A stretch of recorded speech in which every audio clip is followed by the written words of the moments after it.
সুপ্রিয় দর্শকবৃন্দ, আসসালামু আলাইকুম রহমতুল্লাহি ওয়া বারাকাতুহু। প্রীতি ও শুভেচ্ছা নেবেন, আশা করি সকলেই ভালো আছেন।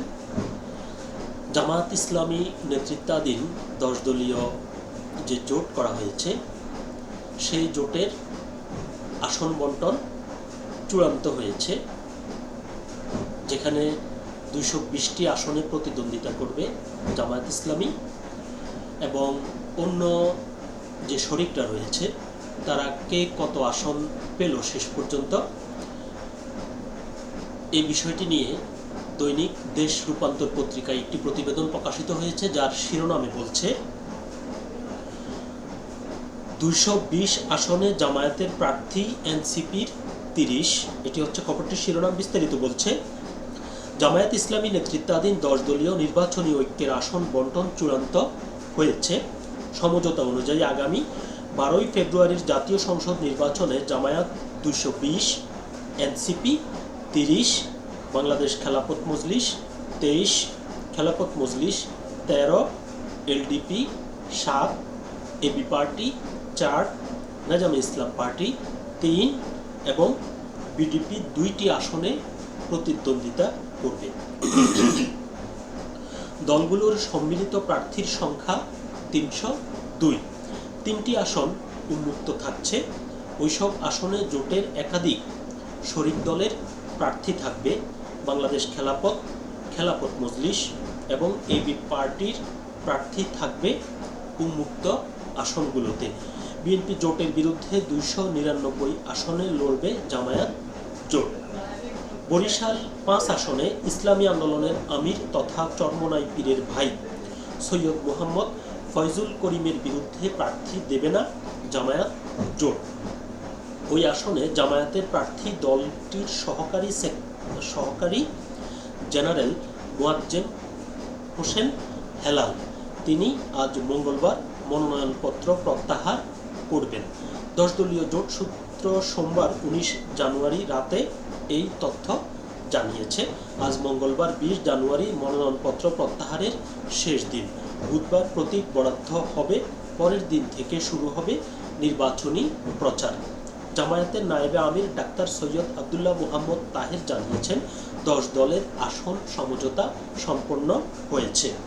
মনোনয়নপত্র প্রত্যাহারের শেষ জোটের পক্ষ থেকে একক প্রার্থীদের নাম আনুষ্ঠানিকভাবে জানিয়ে দেওয়া হবে। অর্থাৎ আজকে যেহেতু মনোনয়নপত্র প্রত্যাহারের শেষ দিন, তো আজকের দিন শেষ হলে যে কোনো সময় তারা এই আসন বন্টনের যে চূড়ান্ত সিদ্ধান্ত ঘোষণা সেটি তারা জানিয়ে দিবেন। 10 দলীয় ঐক্য 299 আসনে প্রতিদ্বন্দ্বিতা করবে।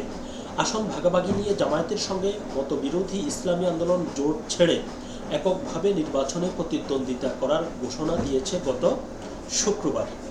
যাক, আমরা সেদিকে যাচ্ছি না, আমাদের মূল প্রতিবেদনটি এ পর্যন্তই ছিল। তবে এটি বলতে হয় যে ইসলামী আন্দোলন যদি জামাতের সাথে থাকতো, তাহলে তাদের যে বিএনপিকে ফাইট দেওয়ার মতো বা বিএনপির সাথে তীব্র প্রতিদ্বন্দ্বিতার যে সম্ভাবনা থাকতো, এখন ইসলামী আন্দোলন জামাত জোট থেকে সরে যাওয়াতে জামাতের শক্তি কিছুটা কমে গিয়েছে এবং এই ক্ষয়িষ্ণু শক্তির যে সুবিধা এটি অবশ্যই বিএনপি পাবে। আর ইসলামী আন্দোলন আলাদাভাবে নির্বাচন করার ঘোষণা তারা দিয়েছে। শেষ পর্যন্ত অন্য কারোর সাথে জোটে যায় কিনা সেটি এখনও, অর্থাৎ নির্বাচনী সমঝোতা যেটা যায় কিনা সেটি এখনও বলা যাচ্ছে না। হয়তো শেষ পর্যন্ত তারা একাই নির্বাচন করবে বা কারোর সাথে গেলেও যেতে পারে। তবে যাই হোক, এতে যে ইসলামী আন্দোলনও ক্ষতিগ্রস্ত হয়েছে বলে আমি মনে করি। যদি তারা জামাতের সাথে জামাত জোটে থাকতো, তাহলে ইসলামী যে রাজনৈতিক দলগুলো রয়েছে এবং তাদের প্রতি সহানুভূতিশীল বা তাদের যে সাপোর্টার রয়েছে, এবং বাংলাদেশ একটি মুসলিম প্রধান দেশ হিসেবে ইসলাম মনোভাব সম্পূর্ণ অনেক দোদুল্যমান ভোটার, যাদেরকে সুইং ভোটার বলা হয়, সেই ভোটগুলো তখন কিন্তু এক বাক্সে পড়ার একটা সম্ভাবনা থাকতো। এখন আর সেটি থাকবে কিনা ঠিক জানা নেই। এখন হিসাব করলে ইসলামী দলগুলো মোট 3টি ভাগে বিভক্ত হয়ে গেছে। একটি হচ্ছে জামাত নেতৃত্বাধীন জোটে, একটি হচ্ছে ইসলামী আন্দোলন আলাদা, আর একটি অংশ চলে গেছে বিএনপির সাথে। সুতরাং তাদের ভোটগুলো এখন 3 ভাগে ভাগ হয়ে গেছে। তারপরে দেখা যাক যে আগামী 12ই ফেব্রুয়ারি নির্বাচন কমিশনের ঘোষিত যে তারিখ, সেই তারিখে যদি নির্বাচন অনুষ্ঠিত হয় কোনো ধরনের অসুবিধা ছাড়া, তাহলে সেখানে কে কতটুকু ফলাফল তার নিজের পক্ষে নিতে পারেন সেটি সেই দিনই জানা যাবে। তো সকলে ভালো থাকবেন, সুস্থ থাকবেন। আল্লাহ হাফেজ।